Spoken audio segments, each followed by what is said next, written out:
Hello and welcome to the Champions of Happy podcast, the podcast where I talk to my friends about what makes them happy, what makes them smile, and what brings them joy. Hi everyone, I hope you're keeping well and happy. It's the 11th of April today. I just want to quickly say happy birthday to my sister Sarah. Happy birthday, Sarah. And a happy birthday to our friend Nicole. Happy birthday, Nicole. And I'm super excited because tomorrow's the 12th and that means hairdressers and barbers and salons are open so we can all get haircuts and it's the start of lockdown starting to ease. Huzzah! Fingers crossed it continues to progress positively.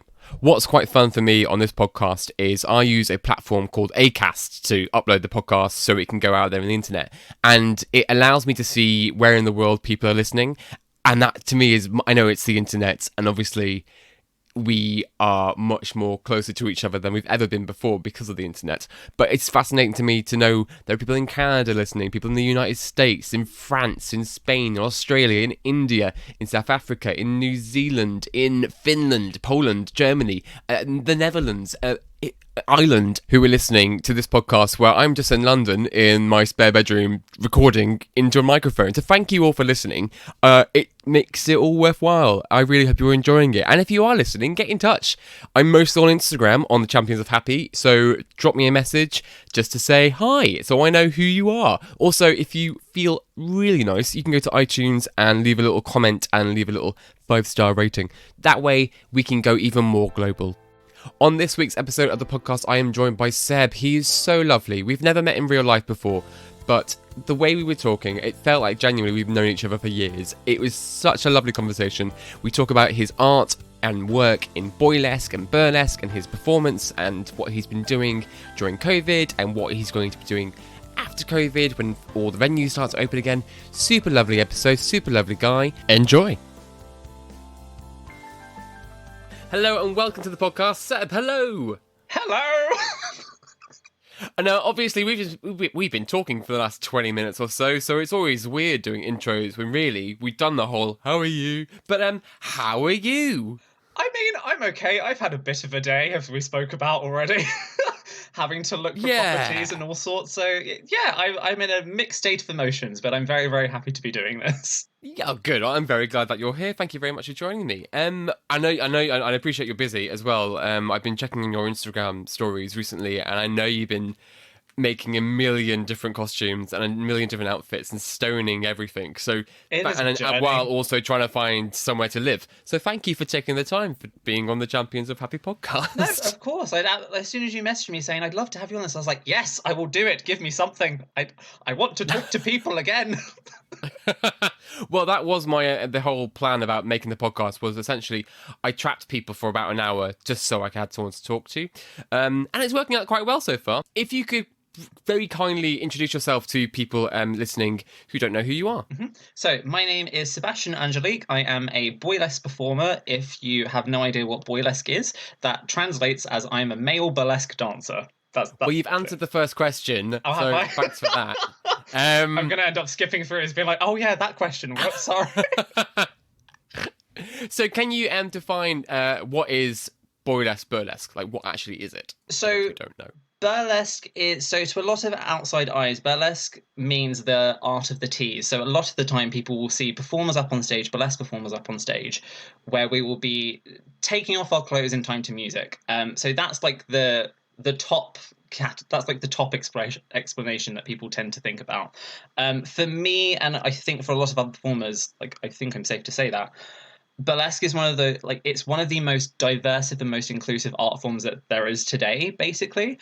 And it gives someone the freedom to be able to self-express, to be really creative with their own ideas, to celebrate themselves and have a really safe space to be able to do that in.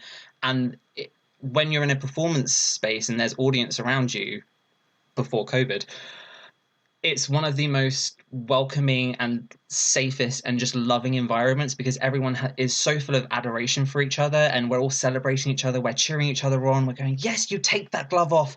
Yes, you can do that thing. Do that pose. And then when people go into splits, you're like, yes, they did the splits. Amazing. And it's one of the most beautiful art jobs, professions, art forms that I can ever think of. It's absolutely wonderful as a job. Now, as a little boy growing up, was Boylesque always the plan? Oh Or yeah, definitely. where did that come from? Yeah, When I'm older, I want to take off my clothes in front of people to music. I know, and I Like, told my where did parents it? this when I was 5 years old, and they were like, "Great, amazing." No, um, when I was very young, I've always been very creative. I've always been a really creative individual, and my family can attest to that. And I've always wanted to be able to, without sounding too egotistical, I've always wanted to be the center of attention. So I've always wanted to try and Sure. put on like plays or like do little like shows for people and be like, look at me, I'm dancing, look at me, I'm doing these things. And so I've all of my training, I've been doing performing arts. So I've been wanting to learn how to be an actor, how to be a singer, how to be a dancer. And with this profession, I kind of fell into it and I didn't really realize that this was going to be the job that I was going to end up doing.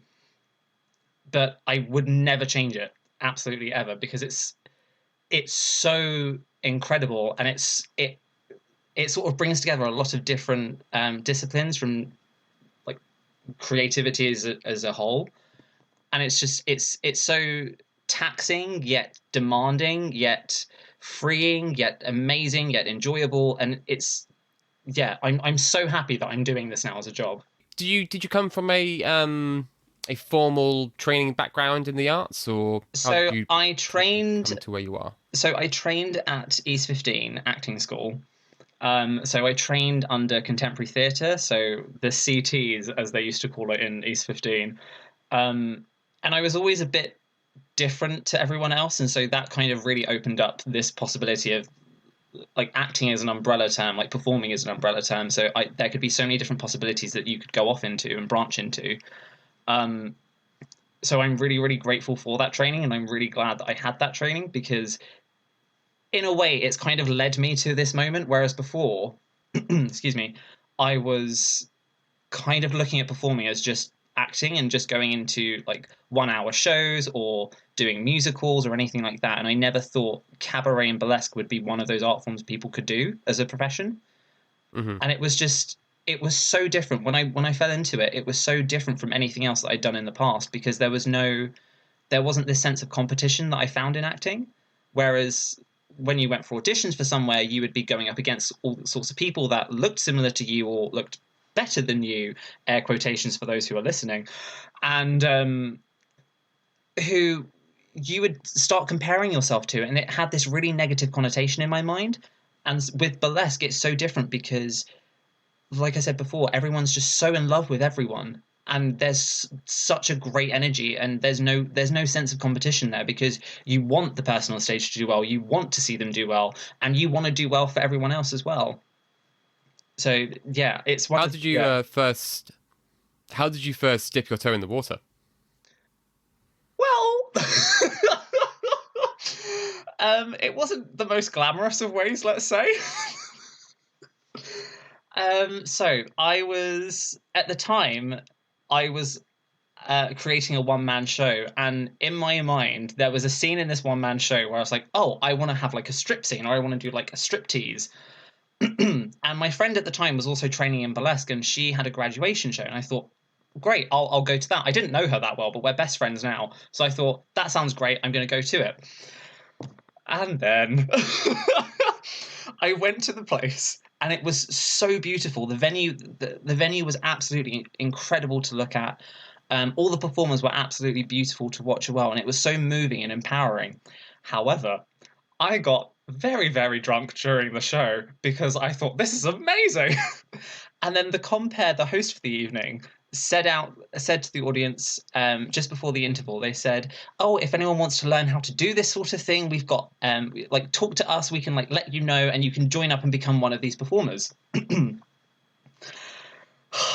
And then and then immediately within like 10 seconds of the interval starting, I jumped up, I abandoned everyone I went with, and I was like, I want to do this, and I started screaming really loudly at everyone like around.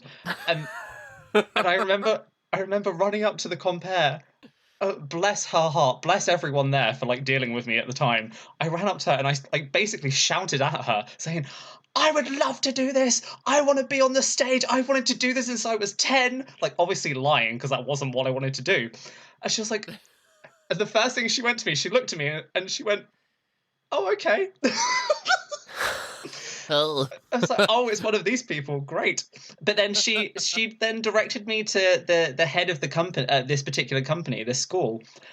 And again, bless her, because they all dealt with me in a very, very loving way, because I'm very aware. And like, if you ever speak to these people, they will absolutely say, yes, he was like this.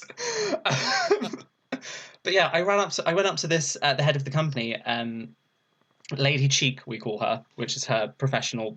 Yeah, it's a very, very good name. I absolutely love it. So I went to Lady Cheek, and again I started screaming at her, saying, I really want to do this. I don't know how to do this, but do you want a boy in this? I would love to be the boy. I really want to be here and do this. And I want to take my clothes off and be like, yes, celebrate me. Look at me. And I was like, I really want to do well and represent your company. And again, she was like, well, that's lovely, dear. And she went, okay, well, we've never had a boy join the company, so yes, of course. Like, I'll send you my email, and you can like write all this stuff, and we can get you trained up for it. And I was like, amazing! I'm going to do that right now. And I like ran off. I don't know where I ran off to afterwards. I actually don't remember the rest of the night. And I just remember the day after messaging her saying, I'm so sorry. It's like, I'm so sorry. I'm never usually like that. I was just so excited to see this, and if you would, I would be really honoured if you would have me join the school. And she messaged, and I had the loveliest email back. She was like, "You were absolutely wonderful, darling. It was such a pleasure to talk to you." And I knew she was lying, because I was not a pleasure at all. I spoke to my friends afterwards. I'm like, "You were a nightmare." And then I fell into this, and then that's kind of what happened on the first time I was introduced to burlesque. And since then, I then trained up with the company. I graduated. It was really, really lovely. I was the first boy to ever like come from this school, and it was such a wonderful feeling, because again, everyone was so full of adoration and empathy, and it was such a lovely space to be in, and you felt like you could say anything amongst these people here. And it was just so beautiful. And then since then, I've been performing regularly, just doing burlesque now, and especially now, it's become my main profession. It's become my only profession, and it's such a nice thing, because I've been really lucky with my career so far, because I have gone on tours. I have been able to meet so many incredible performers and so many incredible hosts and people in my life that I consider my friends, and it's a wonderful thing. But it didn't start out that great. I'm not good at first impressions, but I make a lasting one, apparently. Well, it got you to where you are now, so it Exactly really worked for them. So how long did you train with them then? So it was I'm never good with times. I think it was a couple of months. So it was from September, and then I graduated in November. I don't know the month. I don't know how many months that is, because I'm really bad at maths, obviously. Three months. There we go. Perfect. This is why I need you here. 3 months. So it was a 3-month course. If you're listening, Lady Cheek, please correct me, because I could be wrong on this. It was a 3-month course, and initially, what the courses are meant to do is you're meant to start out. It's called the Showtime course. So it's a group performance that you do. You learn how to do burlesque as a group. So it creates an even safer environment for you. So that way you don't feel like you're completely alone. What was really lovely, and I'm really, really grateful that this was the way it happened. So I got an email from her saying, we'd love to put you on the Spotlight course. And the Spotlight is where you have a solo performance, which is where you create your own act, and there's no sort of influence from other people. You have your own thing. You get trained on how to direct everything and how to bring a finesse to the act from top industry performers that help teach at the Cheek of It, which is the company. And it's such a wonderful experience, because you really learn the ins and outs of like how to take a glove off in time, how you tease the audience, how you want them to be able to react in certain ways, and how you have this energy and build this confidence to be able to go, I own this stage, and I'm so grateful that I can own it with everyone in the room. So it's never like an aggressive thing of like, I'm going to do this thing and I'm going to show you that I'm going to do it. It's more like I'm going to do this thing. If you enjoy it, give me more cheers, and then I'll do it for you. And it's lovely. It's wonderful in my experience.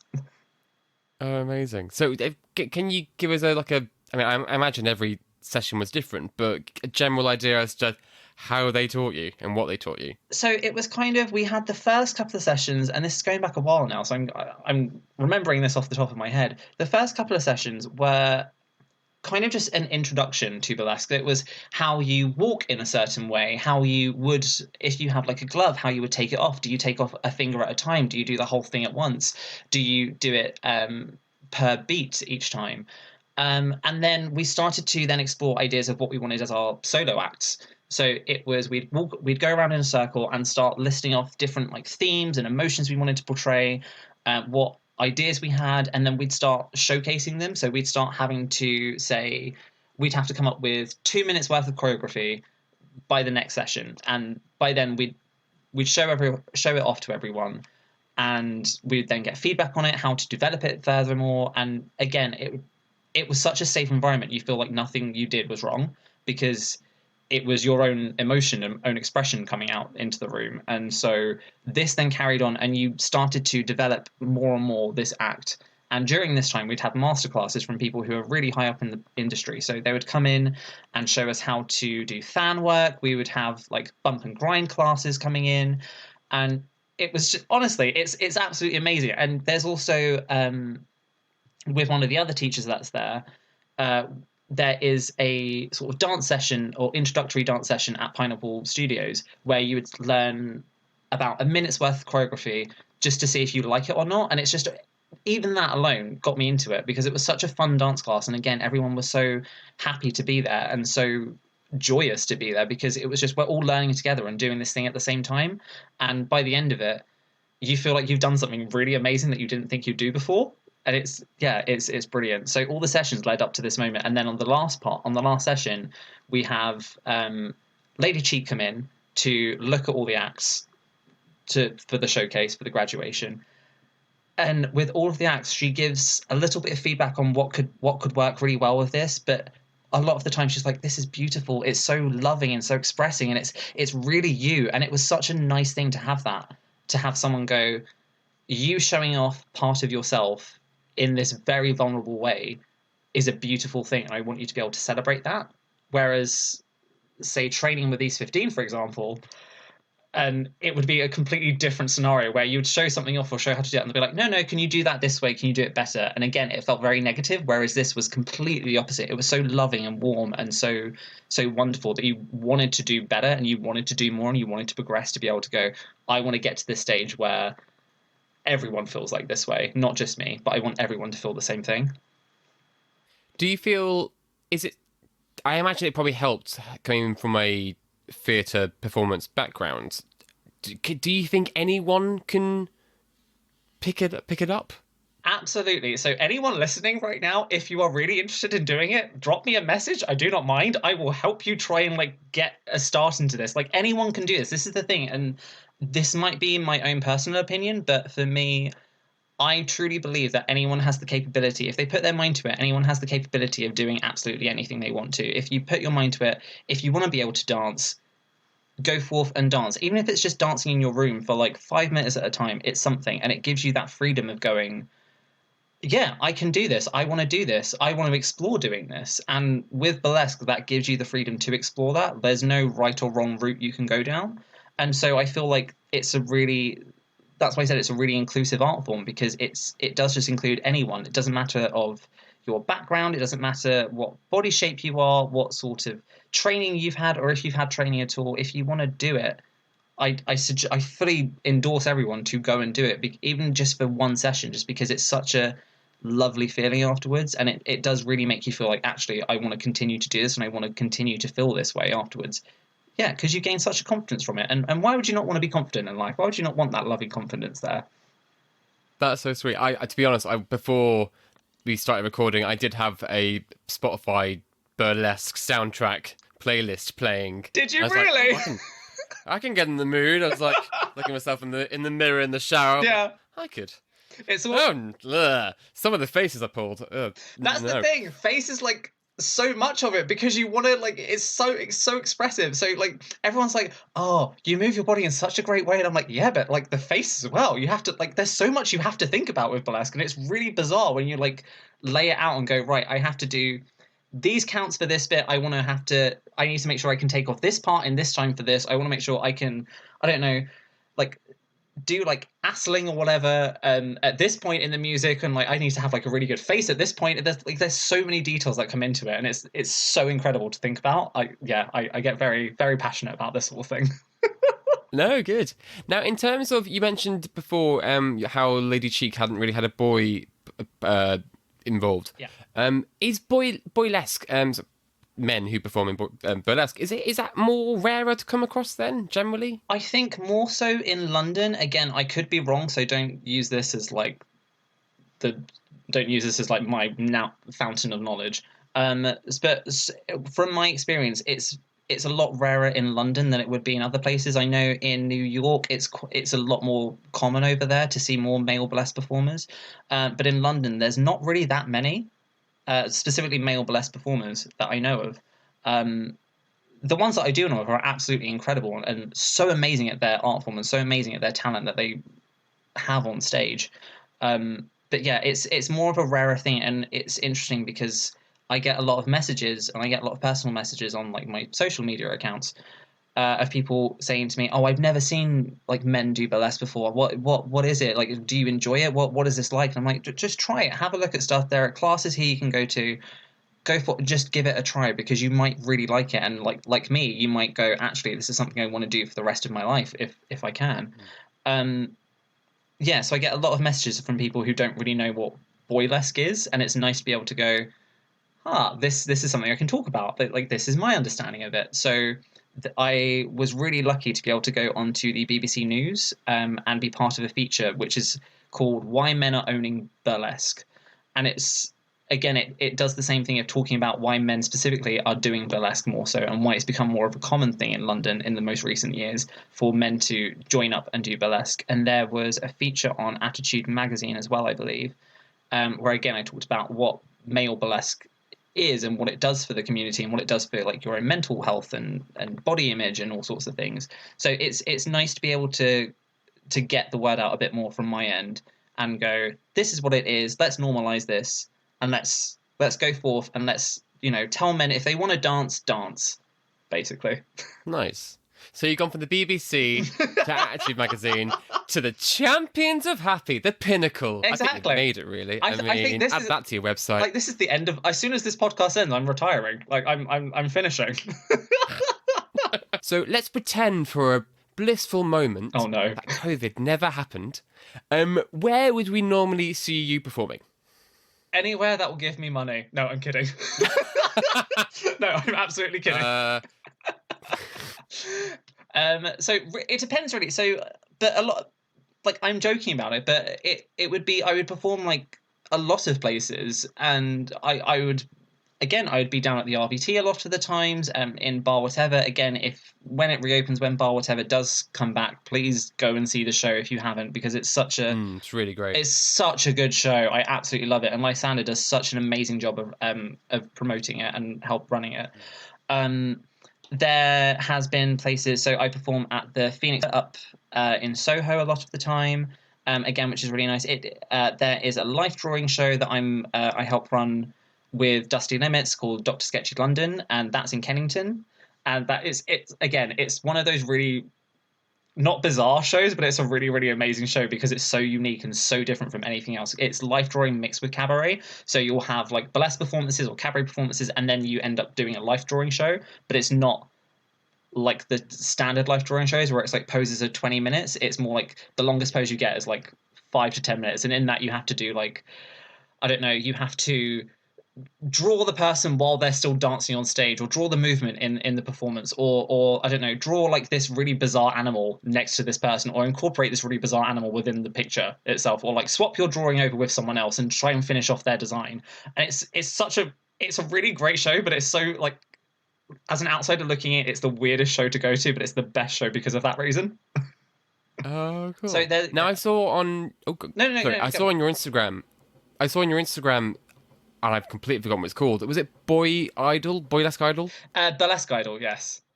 Burlesque Idol. What is this? Please tell me everything. I'm so intrigued. Burlesque Idol is a competition run by House of Burlesque, And Burlesque Idol was a competition for sort of newer performers, I should say, to get on stage and just perform burlesque, and they get the chance to be able to go into the grand final of Burlesque Idol, and with that you get to win a Burlesque Idol crown. It's basically one of those like standard competitions, really. But it's one of those experiences that were really, really lovely. So I was very, very fortunate to win my first heat of Burlesque Idol, and I was absolutely over the moon. And I've still got videos on my phone of like my friends being like, "Oh my god, you won!" And there's a video of my family, and this is the first time I invited my family to see me perform burlesque, and they were so brilliant because they were so just they didn't care about like my status in anything. They were like, "Oh my god, he's like," they embarrassed me so much. They spoke to everyone. They spoke to people that like I really respect in the industry, and they were like, "Oh, he was like, he was performing like when he was 4, dressing up and all sorts of things." And I was like, "Please stop, please no, I don't want people to know this sort of stuff." But it was such a wonderful time, and it was such a wonderful space to be able to have that and be able to share that with my family as well, and have that really, really strong connection there. And it was wonderful, and I won the heat, and it was great. It was really, really lovely to have that. And all I remember from that is coming home and just collapsing into the bed, like still in like a face full of makeup as well, so I didn't take anything off. So I remember like coming up from the bed and just all this glitter was just stuck onto the duvet, and I just thought, oh no. So I was like, I don't care. That's going to be there forever. Oh, this is my life now. Like I've just accepted that glitter's going to end up everywhere, and I just have to like. God help the places I moved into, because whenever I leave, they're going to be like, "What happened here? Why is there glitter on the ceiling? What happened?" Now, coming back to reality, COVID is a thing, and it's affected the arts incredibly. So, how have you been able to perform at all? Like, have you been doing it online? So performances, or how does it work for you? Luckily, with COVID, obviously it's been such a hardship for a lot of performers because we lost so much work during the first couple of months of COVID. But then became the birth of like online cabaret more so, and online cabaret became more mainstream towards burlesque performers specifically. And so I was very, very lucky to be able to perform in numerous different online shows, and it was great, and it was a really lovely feeling to still have that creativity, still have that drive to work towards something and be able to give like as much as I can to it. It's really bizarre though, because obviously when you're in a stage full of people, like you hear them cheering for you when you're taking off a glove. Yeah. With online stuff, because obviously you can't hear someone, you're taking off like something and you just see people's faces going, and you can't hear anything, and you're like, is this right? Am I doing it right? Do you enjoy this? So there's limitations with online performances, but I'm still really grateful that they're a thing, because it's given performers such a drive to be able to work towards something. And now because of this, everyone's had to adapt everything. So with the live drawing show that I help run with Dr. Sketchy London, we've created that so it's an online show as well as an in the room show. So we have that audience now, where we've connected with people all over the world. We've connected with people in Vienna, in Germany, and it's really nice to be able to have that community there and grow it, so to speak, just because without it, we would never have thought to even like get in contact with people like this, or know that people out there want to do stuff like this. So I really, really think that online performances are a wonderful thing to do. I'm very excited though for when things do open up, touch wood, but yes. So you're part of a house, is that correct? So I'm part of a troupe. I sound like such a novice. No, you don't. I don't know anything of what I'm talking about. I'm like, these are the words and the terms I meant to say. You're part of a... No, it's you're great. part of a house. So I'm part of, I guess you could say house. So I'm part of a troupe. I'm part of a burlesque troupe called Menage a Rouge, and they are like my best friends in the entire world, because we're so crazy together, but we have such a love and we have such a passion for this that we want to create like the best thing possible and have the most fun at the same time with it. So Menage a Rouge are this like anarchic trio consisting of myself, my two friends, Belle de Beauvoir and Roxy Van Plume.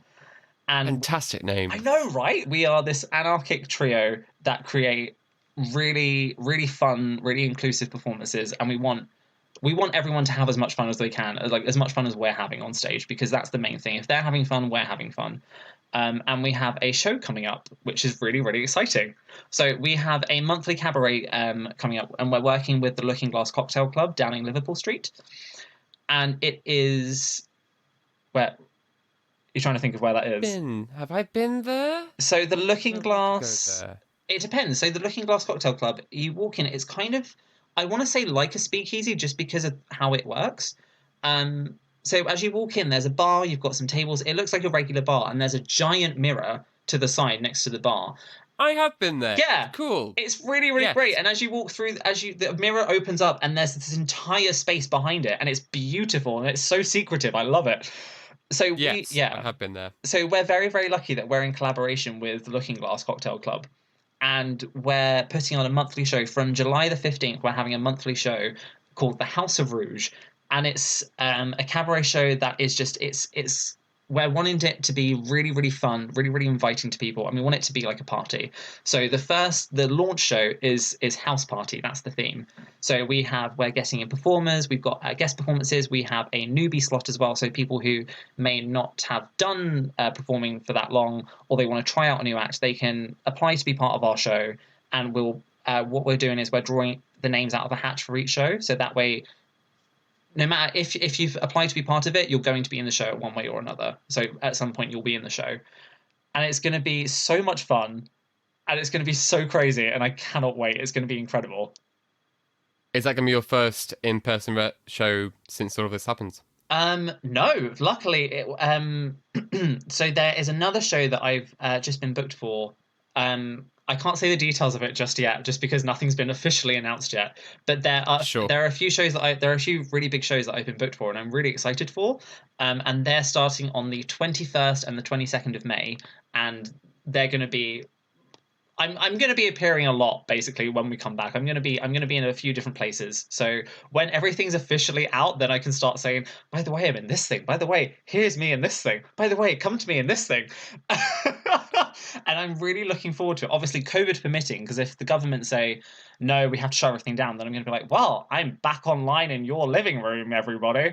But yeah, so I'm very, very excited. Fingers crossed. That's so exciting, though. Yeah, exactly. So hopefully, it's been such a long time, and it's really nice to be able to see other performers as well have the same sort of journey. So we've been spending now a year in lockdown, not having much creativity to go off of, and having to perform online shows, which still drives us. But afterwards, you kind of feel this really big weight of energy. Just go, oh God, that was so much to do. And then you have like the next online show that you have to do, and you're like, okay, right, I have to now get ready for this, and you completely switch brains and go back into it. So it's really nice seeing other people go through the same journey of doing online shows, and now as everything's starting to open up, you're going, oh my God, I've just got booked for this thing. I'm like, oh my God, I just got booked for this thing too. I'm like, oh my God, that's so exciting. I can't wait to see you on there. I'm going to come to the show, and I'm going to come to this show. And it's really, really fun. And I'll be sure to share every single show on the ground. Oh, I'm. And I will 100% be probably at the cocktail bar, because I like the cocktail bar. I mean, I'm going to bombard you with so many advertisements now, and I'm going to be like, by the way, there's this show I'm coming to. There's this show I've got. Just come to it. I don't mind. Come to the show. It'll be great. Show-wise, with your costumes, do you make everything yourself? So I used to, when I first started out, it was more the case of I would buy standard pieces of costuming from eBay, Amazon, Etsy, wherever, and I would kind of put an ensemble together, and I'd go, yeah, that's great, I'm going to put it out into the world and make an act with it, done. But then when I started to be invited to other shows, and I saw other performers, and I saw what their costumes looked like, they were very elaborate. There was so much detail and intricate work put into them that I then wanted to elevate myself to do that.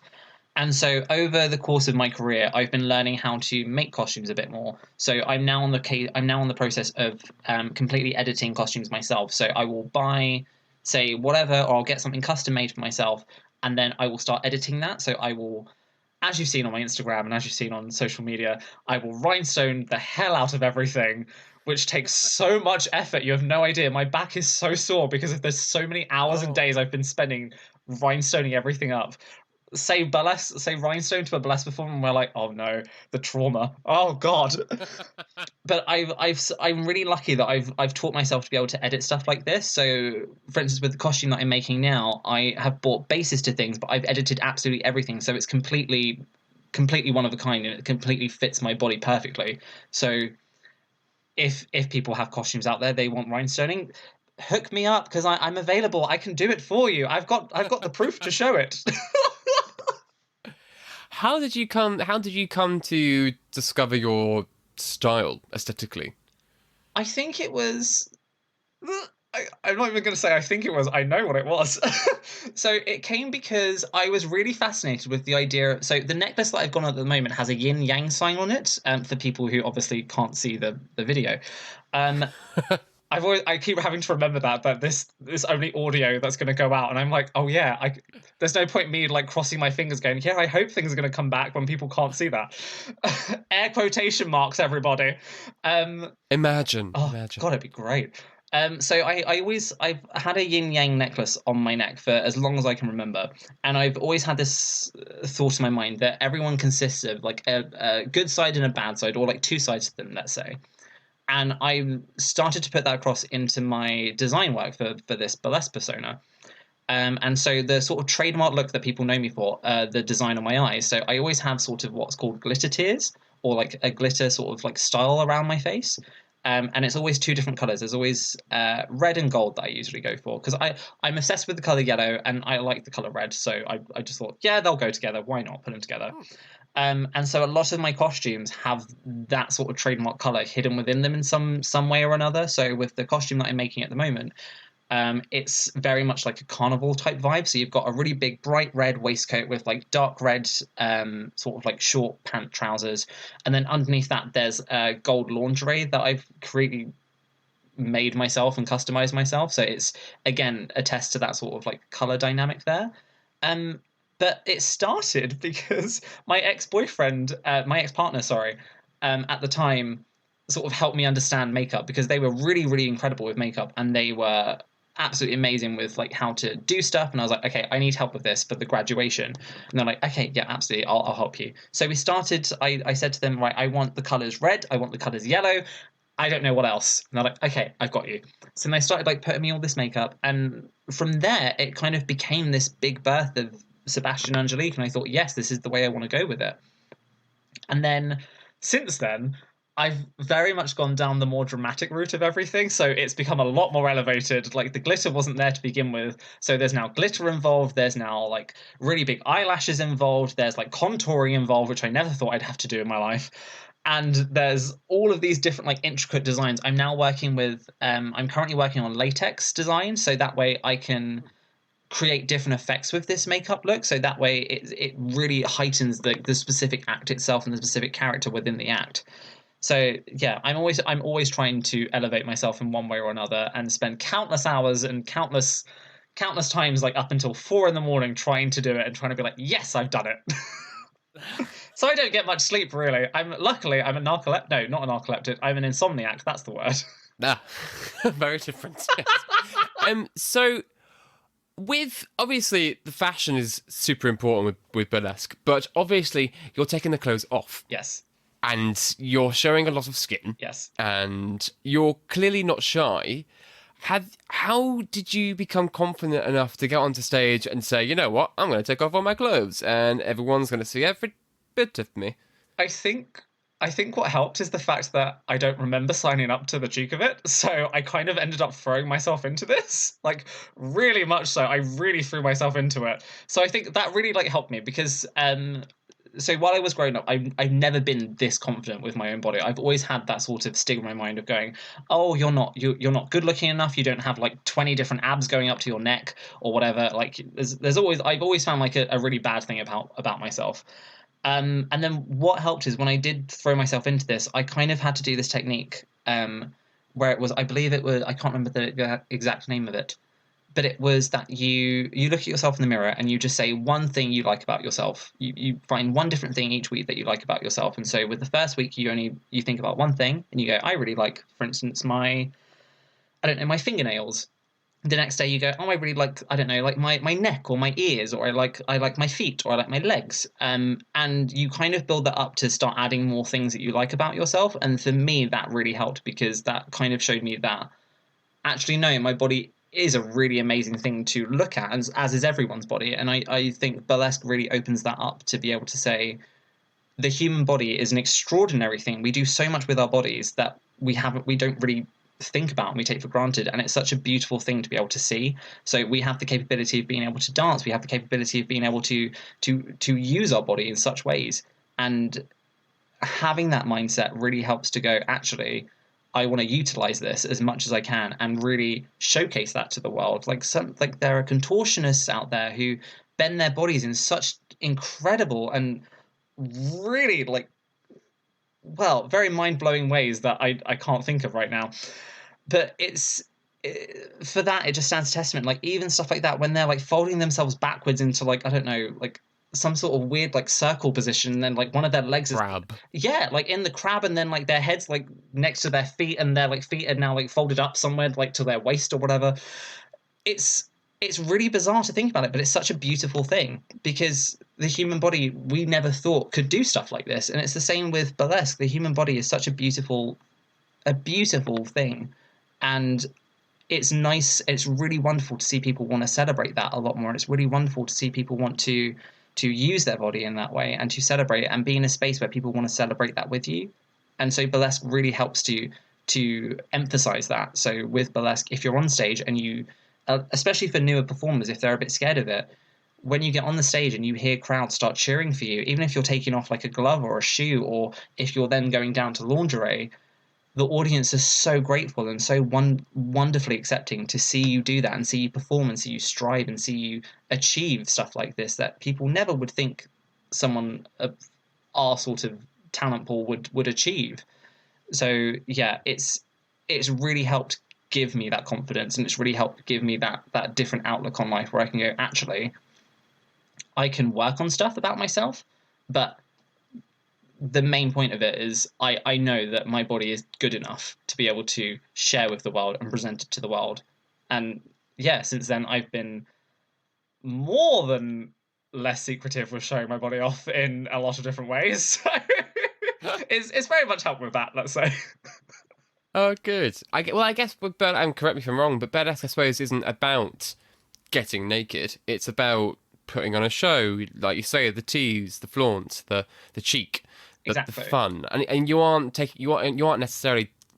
It's not a show where you take off your clothes. It's a show where you are playing some fun music and some cheeky, and you're just going with it. I guess it must be a super positive environment to be in, because everyone's body's different and everyone looks different, and I guess burlesque must be a lovely example of that, because you'll never get a performer with the same body type. Exactly. And I think that's what's so incredible about it, and that's what makes it such a diverse art form, is that everyone is so completely different. Whether it's their body type, their body shape, whether it's the ideas they have, you will never see the same performance twice from someone, and it's so incredibly overwhelming to see that. And it makes me really happy to know that there are so many people out there that have these intricate and incredible ideas, or amazing ideas that are so far-fetched sometimes that you would never even think that could be a thing. There's performers out there that have really big giant props that they use and they come out of and they do stuff with. There's performers like me, for example, that go into everything and try and find a surprise within each act. There are performers that have such a classic talent to themselves that it's so beautifully poised and beautifully precise that it's just mind-blowing to think about that. And so what's nice is that every performer in every aspect is completely different from one another, and again it adds to that whole community of going, we love everyone and we want to share this talent with everyone. Oh, that's really beautiful. So sadly we are coming to the end of the podcast now. No! I know. Oh, that's a good reaction. Thank you. You can come again. Is that the first reaction this has had? Yeah, normally it's oh thank God. Oh my God. No, I'm sure everyone's really enjoyed being on the podcast. So. They have. How dare you? Right. I'm coming for you. Let us know, when can we next see you and how can we find you online? When you can next see me, we have if you want to see online shows, we have with Dr. Sketchy London, which is the life drawing cabaret show that I spoke about earlier. We have a show on the 12th of April. We run every second and fourth Monday of every single month. You can find that online on Instagram, which is at Dr. Sketchy London. All one word, all lowercase. You can also find me on social media, which is always at Seb_Angelique, which is all lowercase again, SEB_ANGELIQUE. And yeah, find me on social media. I'm on Instagram. I think I'm on Twitter. I know I'm on Facebook because I use it constantly. And yeah, get in touch if you want to learn about, honestly, if you want to learn more about burlesque or boylesque, or if you want to find out more, if you want to get in touch about it, if you want to know about it, if you want to perform about it, get in touch with me. I will happily recommend you different things. I am always open to conversation. So yeah, send me a message. I'd love to talk to people. I just miss people. So it's been it's been an absolute delight. Thank you very much for sharing everything. I can't wait to see you online and live in the very, very close soon future. We'll have to say goodbye, but thank you again, and we'll talk soon. No, of course. Bye. Thank you. Bye. What a lovely guy. I can't wait to see Seb perform live again on stage. I think we're all craving a little bit of theatre and a little bit of art for our eyes. I'll be sure to share all his shows on Instagram, so you can follow us on Instagram. It's Champions of Happy. We're also on Facebook and Twitter, where I post updates about the show and future guests. Thank you for listening and have a fantastic week. Talk to you soon. Bye.